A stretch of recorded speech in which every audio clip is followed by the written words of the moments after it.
அண்ணா university கேஸ்ல திடீர்னு ஒரு திருப்பம் வந்திருக்கு. அதாவது பாத்தீங்கன்னா போலீஸே குற்றவாளிக்கு உடந்தையா இருக்கிறாங்களா அப்படிங்கிற மாதிரி ஒரு சந்தேகத்தை உருவாக்கி இருக்கு. இப்ப அது ஏன் அப்படி ஆச்சு, என்ன அப்படி ஆச்சு, ஏன் மக்கள் இதெல்லாம் எதிர்த்து போராடுறாங்க, ஏன் போலீஸார் மேல நம்பிக்கை இல்ல, இந்த கேஸை உடனடியா சிபிஐக்கு மாத்தணும் அப்படிங்கிற மாதிரி சொல்றாங்க அப்படிங்கிற இந்த முழு விஷயத்தையும் இப்ப இந்த ஒரு தொகுப்புல பார்ப்போம். சோ வாங்க வீடியோக்குள்ள போகலாம். நான் உங்கள் சிவரஞ்சனி, சிகப்படாடாவில் இருந்து. இப்போ இந்த விஷயம் எங்க இருந்து ஆரம்பிக்குதுன்னு பாத்தீங்கன்னா, அண்ணா யூனிவர்சிட்டி கேஸ் பத்தி நமக்கு ஆல்ரெடி தெரியும். ஒரு பொண்ணு உள்ள ரேப் பண்ணிட்டாங்க. இந்த விஷயம் எல்லாம் நமக்கு தெரிஞ்சதுதான். இப்போ எங்க இருந்து பிரச்சனை ஆரம்பிக்குதுன்னு பாத்தீங்கன்னா, ஐபிஎஸ் அருண் பிரஸ் மீட்ல இந்த மாதிரி சொல்லியிருப்பாரு. அவரோட விளக்கத்தை சொல்லியிருப்பாரு. எப்படி எஃப்ஐஆர் வெளியே வந்துச்சு, இதுக்கு நாங்க என்ன பண்ண போறோம் அப்படிங்கிற மாதிரி விஷயத்தெல்லாம் சொல்லியிருப்பாங்க. வேற என்ன சொல்லியிருப்பாங்கன்னு பாத்தீங்கன்னா, பிரஸ் மீட் இந்த மாதிரி கேள்வி கேட்டிருப்பாங்க. இப்போ அந்த பொண்ணை ரேப் பண்ணிட்டு இருக்கும்போது அந்த பையன் உடனே ஒரு ஷேருக்கு கால் பண்ணி, இப்ப நீ அந்த ஷேருக்கு நீ போகணும் அப்படிங்கிற மாதிரி அந்த பொண்ணை மிரட்டி இருக்கா அந்த ஞானசேகரன். இப்போ அந்த ஷேருங்கிறத யார கண்டுபிடிச்சிட்டீங்களா அப்படிங்கிற மாதிரி அருண் ஐபிஎஸ் கிட்ட கேட்டப்ப அருண் ஐபிஎஸ் என்ன சொல்றாருன்னா, இல்ல அதுல ஷேர் எல்லாம் யாரும் கிடையாது, அந்த பொண்ணை மிரட்டுறதுக்காக இவன் சொல்லியிருக்கானே தவிர அவன் போன்ல பிளைட் மோட்ல தான் போட்டான், இந்த மாதிரி ஷேருங்கிறதுலாம் யாரும் கிடையாது அப்படிங்கிற மாதிரி அருண் ஐபிஎஸ் சார் ஒரு ஸ்டேட்மெண்ட்டை சொல்றாரு. இப்ப இது ஒரு பக்கம் அப்படியே இருக்கட்டும். அடுத்த விஷயங்கள் பாத்தீங்கன்னா, இப்ப இந்த எஃப்ஐஆர் எப்படி வெளியே போச்சு அப்படிங்கிற கேள்விக்கு என்னன்னு பாத்தீங்கன்னா, சரியான ஒரு பதில் யாராலையுமே சொல்ல முடியல. ஏன்னா யார் லீக் பண்ணாங்க என்னன்னே தெரியல. இப்ப நிறைய பேர் இந்த சைபர் செக்யூரிட்டியில இருக்கிறவங்க எல்லாம் என்ன சொல்றாங்கன்னா, இப்ப போலீஸ் ஒரு இன்ஃபர்மேஷனை பாதுகாத்து வைக்கிறாங்கன்னா அது அவ்வளவு சீக்கிரம் வெளியே போகாது, இது ஏதோ வேணும்ட்டே பண்ண செயல் மாதிரி தான் இருக்கா அப்படிங்கிற மாதிரி தான் நிறைய விஷயங்கள் பேசப்படுது. சரி, இப்ப இந்த பிரஸ் மீட்ல என்னென்ன அப்படிங்கறது ஹைலைட்ஸ் நான் சொல்லிட்டேன். இப்போ ஹைகோர்ட் இதுக்கு என்ன கேள்வி கேட்கறாங்க அப்படிங்கறத இப்ப நம்ம பார்க்க போறோம். இப்ப ஹைகோர்ட்ல இந்த கேஸ் வரும்போது நீதிபதி இந்த கேஸை விசாரிக்கிறாங்க. அப்ப நீதிபதி ஒரு விஷயத்தை சொல்றாங்க. என்னன்னு பாத்தீங்கன்னா, இப்ப ஐபிஎஸ் அருண் ஒரு ஸ்டேட்மெண்ட் சொல்லியிருந்தாரு. அந்த பொண்ணை ரேப் பண்ணிட்டு இருக்கும்போது ஒருத்தன் கால் வந்துச்சு, ஷேர்னு சொன்னது, அந்த ஷேர் சும்மா தான் சொன்னா, அந்த மாதிரி யாரும் கிடையாது, பிளைட் மோடு அப்படிங்கிற மாதிரி ஐபிஎஸ் அருண் சொன்னாருங்கிறது எல்லாருக்குமே தெரிஞ்ச விஷயம் தான். இப்போ நீதிபதி என்ன கேள்வி கேட்கிறாருன்னா, இப்ப இது உண்மைனா நீங்க ஞானசேகரன் எப்படி பிடிச்சீங்க, போன் சிக்னல் வச்சுதான் நாங்க பிடிச்சோம் அப்படிங்கிறது நீங்களே எழுதி கொடுத்திருக்கீங்க. இப்போ போன் சிக்னல் மூலம் பிடிச்ச நீங்க தான் சொல்றீங்களா இந்த மாதிரி திடீர்னு பிளைட் மோட்ல போச்சுன்னு, அது எப்படி அந்த நேரத்துல மட்டும் பிளைட் மோட்ல போகும், அந்த நேரத்துல மட்டும் உங்களுக்கு ஏத்த மாதிரி மாத்திப்பீங்க, நீங்க யாரு கட்டுப்பாட்டுல இருக்கீங்க, யாரு கண்ட்ரோல் கீழே நீங்க வேலை செய்றீங்க அப்படிங்கிற மாதிரி நீதிபதி சரமாரியான ஒரு கேள்வி கேட்டிருக்காங்க. அது மட்டும் இல்லாம இந்த எஃப்ஐஆர் விஷயத்தை பத்தி அவர் பேசியிருக்காரு. என்னன்னு பாத்தீங்கன்னா, எத்தனை பொண்ணுங்களுக்கு எத்தனை கஷ்டங்கள் நடக்குது, இதை எத்தனை பேர் சொல்லாம இருக்காங்க.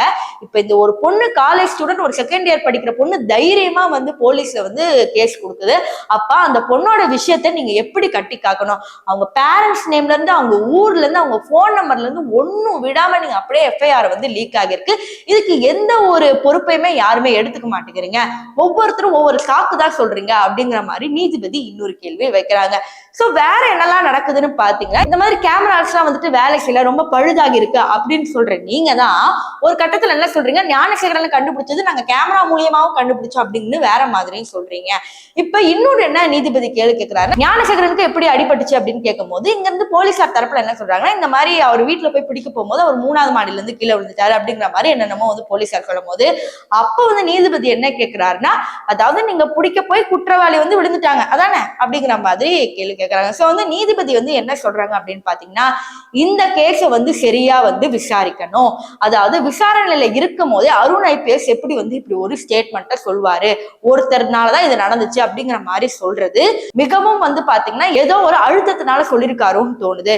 ஒரு ரேப் கேஸ் நடக்குதுன்னா முழு விசாரணைக்கு அப்புறம் தான் எந்த ஒரு ஸ்டேட்மெண்ட்னாலும் சொல்லணும் அப்படிங்கிற மாதிரி சொல்லும் போது, இப்ப அரசு வழக்கறிஞர் என்ன சொல்றாரு பாத்தீங்கன்னா, இல்ல அவர் அப்படி சொல்லல, அதாவது ஒருத்தர் தான் இதுல சம்பந்தப்பட்டிருக்கலாம் அப்படின்னு சொன்னாரு, நிறைய பேர் இல்லாம அல்லது அல்லது அப்படிங்கிற மாதிரி சொன்னோன்னேதான் நீதிபதி அதெல்லாம் கிடையாது, நாங்களும் தான் பிரஸ் மீட் பார்த்தோம், நாங்க பார்த்துட்டு தான் சொல்றோம் அப்படிங்கிற மாதிரி ஒரு விஷயத்த சொன்னாங்க. இது மட்டும் இல்லாம பொது கருத்து நீதிபதி என்ன சொல்லியிருக்காருன்னு பாத்தீங்கன்னா, இப்போ ஒரு பொண்ணு ஒரு பையனோட பேசுது, அதனால இப்படி எல்லாம் நடந்துச்சுன்னு நிறைய பேர் சொல்றீங்க. ஒரு பெண் இன்னொரு ஆணோட பேசுவது அவருடைய சுதந்திரம், அவ காதல் செய்வது ஒரு சுதந்திரம், அவ யாரு கூட வேணாலும் பேசலாம், எப்படி உட்கார்ந்து வேணாலும் பேசலாம், அது அவளுடைய சுதந்திரம். கேள்வி என்னன்னா, காலேஜுக்குள்ள என்ன நடந்தாலும் அந்த காலேஜ் கேம்பஸ்ல இருக்கிறவங்க தான் கேள்வி கேட்கணுமே தவிர அந்த பொண்ணை வெளியாளு வீடியோ பிடிச்சி அந்த ரேப் பண்ணதுக்கு நீங்க நியாயப்படுத்துறது எந்த ஒரு விதத்திலயுமே பாத்தீங்கன்னா இது தப்பாதான் தெரியுது, அப்படி பண்ணக்கூடாது அப்படிங்கிற மாதிரி நீதிபதி காட்டமா ஒரு பதில் சொல்லியிருக்காங்க. இப்ப வேற என்னன்னு பாத்தீங்கன்னா, நிறைய அரசியல் தலைவர்கள், எடப்பாடி அவர்களா இருக்கட்டும், மிச்ச கட்சி தலைவர்களா இருக்கட்டும், அவங்க என்ன சொல்றாங்கன்னு பாத்தீங்கன்னா, இப்போ இந்த அண்ணா யூனிவர்சிட்டி கேஸ உடனடியா சிபிஐக்கு மாத்தணும். ஏன்னா தமிழக காவல்துறை பாத்தீங்கன்னா திமுக கட்சியோட அடிமைத்தனத்துல இருக்கு அப்படிங்கிற மாதிரி பகிரங்கமா சொல்றாங்க. ஃபார் எக்ஸாம்பிள் ரீசன் என்னன்னு பாத்தீங்கன்னா, இந்த ஞானசேகரன் அப்படிங்கிற இந்த குற்றவாளி பாத்தீங்கன்னா திமுக கட்சியில தான் இருக்காரு. கோட்டூர் பூரத்துல நடத்துற மாநாட்டுக்கு ஃபுல்லா இவர் தான் பிரியாணி சப்ளை பண்றாரு. மா சுப்பிரமணியமோட போட்டோ எடுத்திருக்காரு, உதயநிதி ஸ்டாலினோட போட்டோ எடுத்திருக்காரு. சோ இவரோட பலம் என்ன அப்படிங்கிறது அந்த போட்டோஸ்ல தெரியுது அப்படிங்கிற மாதிரி சொல்றாங்க. சோ இவனை காப்பாத்துறது மட்டும் இல்லாம இன்னொரு பெரிய ஆளையும் காப்பாத்த ட்ரை பண்றாங்க போலீஸ்காரங்க. இதை விடக்கூடாது, இதை உடனே சிபிஐக்கு மாத்துங்க. அண்ணா யூனிவர்சிட்டி அப்படிங்கிற இந்த பல்கலைக்கழகம் பாத்தீங்கன்னா ஒரு பெரிய வரலாற்று பெற்ற பல்கலைக்கழகம். ஒரு இன்ஜினியரிங் படிக்கணும் அப்படின்னு பாத்தீங்கன்னா மிடில் கிளாஸ் பீப்புள்ஸ் சூஸ் பண்ற ஃபர்ஸ்ட் யூனிவர்சிட்டி பாத்தீங்கன்னா அண்ணா யூனிவர்சிட்டி.